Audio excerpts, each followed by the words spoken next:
Hello, everybody. I wanted to check in through a video again. We've kind of taken a break from that, and I'm back. Wanted to greet you as you're about to turn in your final pictogram set. Some of those are looking really nice, and I'm glad to see some of your progress. Keep working on your refinement of those and get ready to turn those in and move to the next project. The next project we are going to start, I want to show you a few things on it, is on the poster. So I'll click through this content I've uploaded to help you. The main goal you're really going for is to really practice page layout. And you'll see right here I have my assignment sheet for you to read. And I tried to write some little tips in here, a little summary, but you really need to look at this assignment sheet. Here I have some student outcomes that will help you.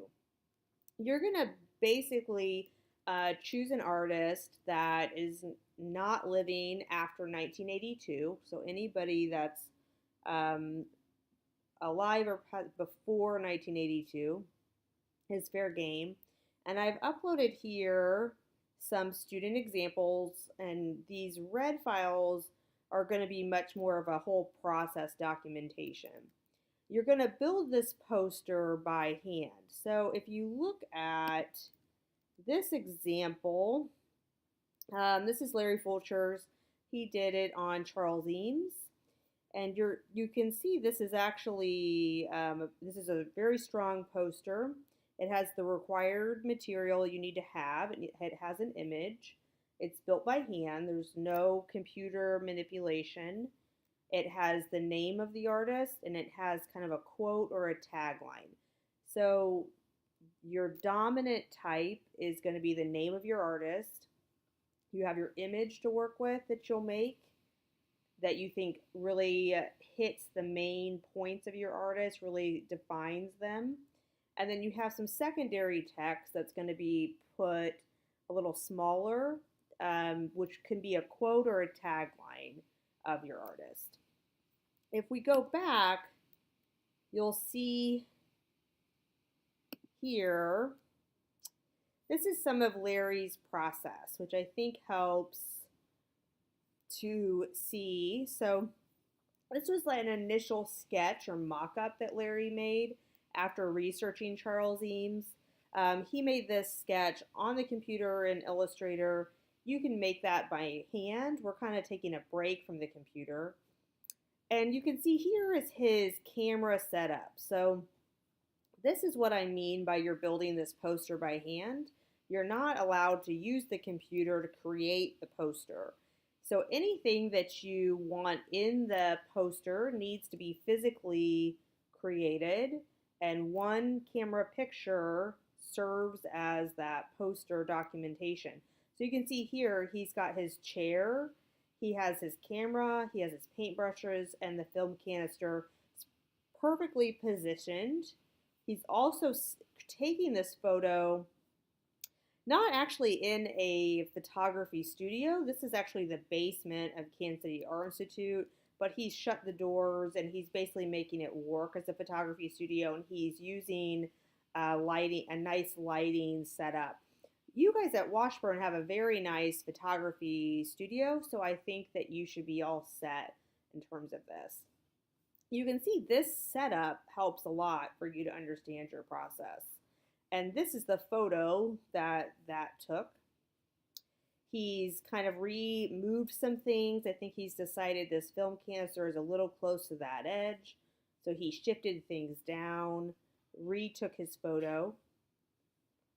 And the type here, you can digitally type out what you need. I've had students hand letter or hand draw this, and I've had students who digitally put their type. If you're going to use digital type like Larry did, then you're going to want to print that out to size. So you may have to go quite large. You may be able to print it on like an 11 by 17 and tile it. And I've had students either cut it out, or like Larry, he may He actually wants the gray background. So that's another option.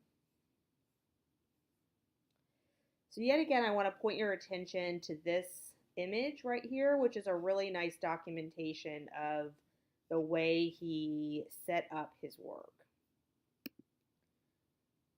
And then you'll see again, this is his final poster here.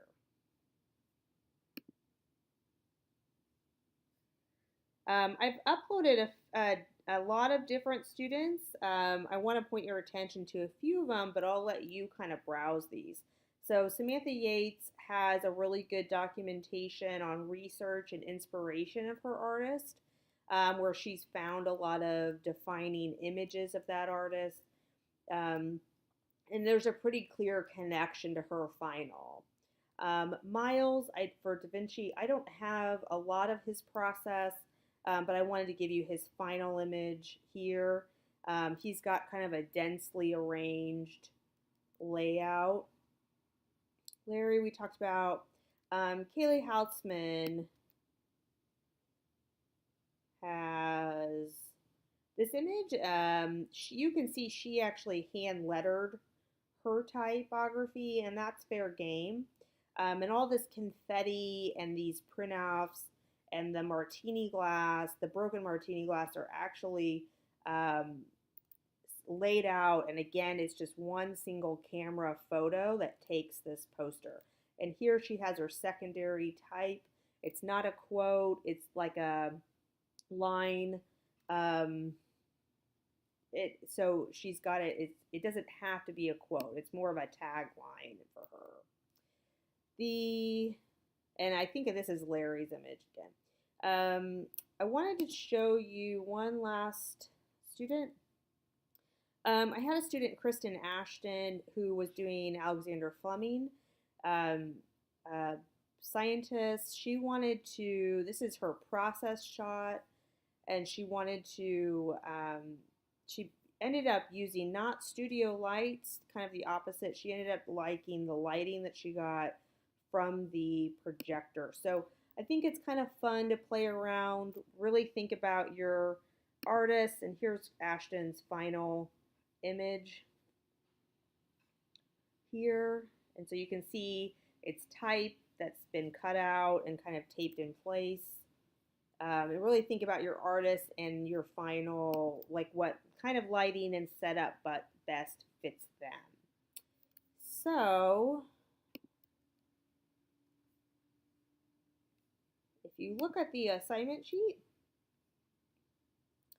I really want you're required to not use a computer for this. You can crop the final photo in Photoshop at the very end, but not any of your process or mock-up work should be using Photoshop. And the nice thing about that is that you guys can really take a breather or relax from software. And you also you don't need software to really practice layout and composition. So at the project ends, this is going to let you create 3 levels of hierarchy. And what that means is that you're going to decide that something's the most important, and that could be the artist's name. You'll see in the student outcomes, most of them put the artist's name in the largest type. There's a secondary text, which is going to be a little less important. And then you have your image to work with. So think about the relationship between those 3 things, and how you can visually show and lead the viewer's eye around the page. Practice your making skills. So this is a good way to really go back to some of those hand skills. So the way you cut things out or tear things, really practice solid, good craft with precise construction. That's going to be really important for this. Research and ideate based off your research. So start by looking up your artist, and then really think of your ideas after you've kind of typed out some research that really defines that person. Build an effective layout with title, subtitle, so secondary text, and image. Explore a strong concept and image relationship, exploring new ways to build your image and using lighting that really fits that artist or that person. It doesn't have to be an artist, so Ashton used a scientist, and that's fine. You're really picking just a predominant figure that you can find a fair amount of research on. This would be a poster that's maybe in a museum exhibition that's dedicated to that person. Consider how you can explore different materials. What are the materials that you will need for this? What are your possibilities and opportunity in terms of camera setup and lighting techniques? Which materials and lighting best fits your content? You must have a title, a secondary text, and imagery. The image must be created by hand. It can be found objects, like in many of the student process you'll see, but it's going to be carefully curated to really fit that person. And any typography can be printed out or it can be hand done. If it's printed off, it must be placed physically into your camera setup. So it's not going to be added by the computer later. And then I want you to really think about the law of thirds and composition techniques that you actually know, I think, from design too. Dimensions. These are some layout dimensions. You're going to build this in portrait mode. So you're going to build this as just an image, but probably a portrait mode image. Posters usually work in portraits best.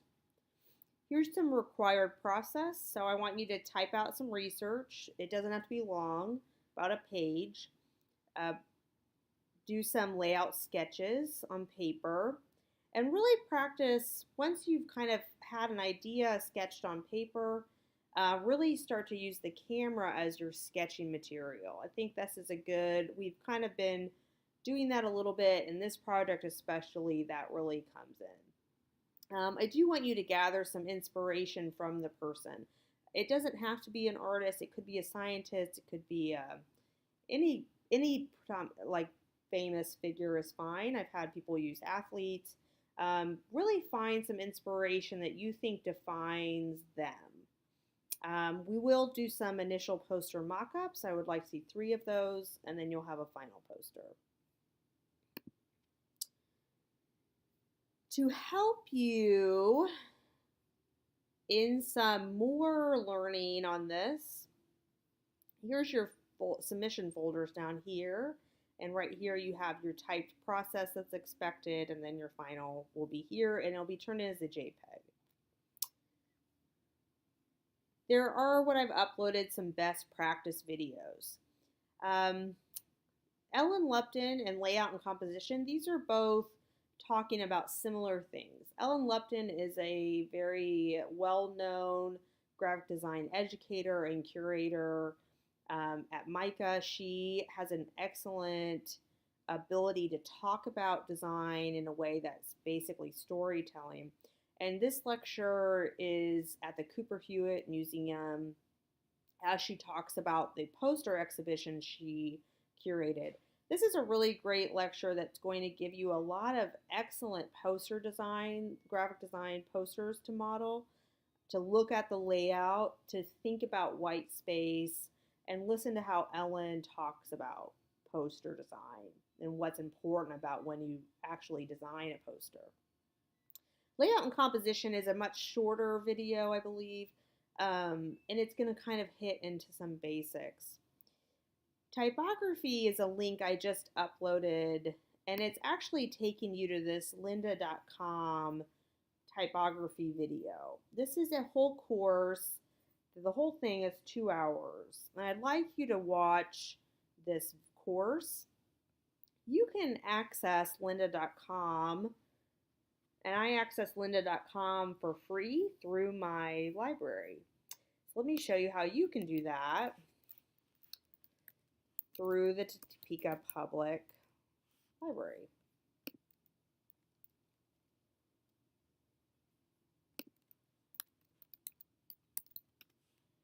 So a quick way is just to do lynda.com, and here you go. If you scroll down right here, you can access lynda.com. You can do it for free. You need to access this course through your Topeka Public Library website through this link right here. you're going to be prompted to enter your library card and your library card PIN. Once you do that, you will see the full lynda.com website, and you'll see this class specifically. I think this project is getting into a little bit of typography that we haven't had to talk about yet. And so it's really important to start being aware of type and practicing why type matters and how typography really affects the overall message. It's going to talk about legibility, readability, compatibility, and what you should consider as you choose a typeface and as you build your composition. Okay? So, as always, this project will start to pick up. Your pictograms are due today. And if you look at your calendar, your pictograms are due tomorrow, I'm sorry. And this project is really starting this week. So you don't have any poster process due. I'd like to see something before you leave for spring break next week. So try to turn something in for Friday. I'm going to leave this set on the calendar. But as you, I think, know, you can kind of add to your process folder as you go. And when you come back from spring break, show us a poster mock-up on the 26th. So turn in some research and basic ideas by the 16th. Pick your person, definitely, and then have fun and play around with a mock-up. If you can, you could try to take a fair amount of photos over the break. You don't need to take a lot, but I think showing us some process would be good.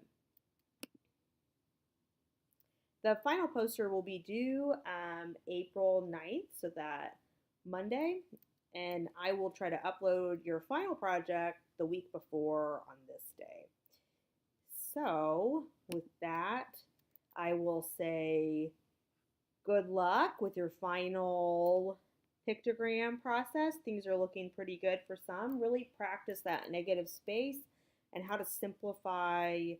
I think the students who have really looked at iconography and simplifying their forms are starting to really have some really nice work. So I'm looking forward to seeing those this week and just see you started working on the project. The poster is a fun project, and I hope you have fun doing it.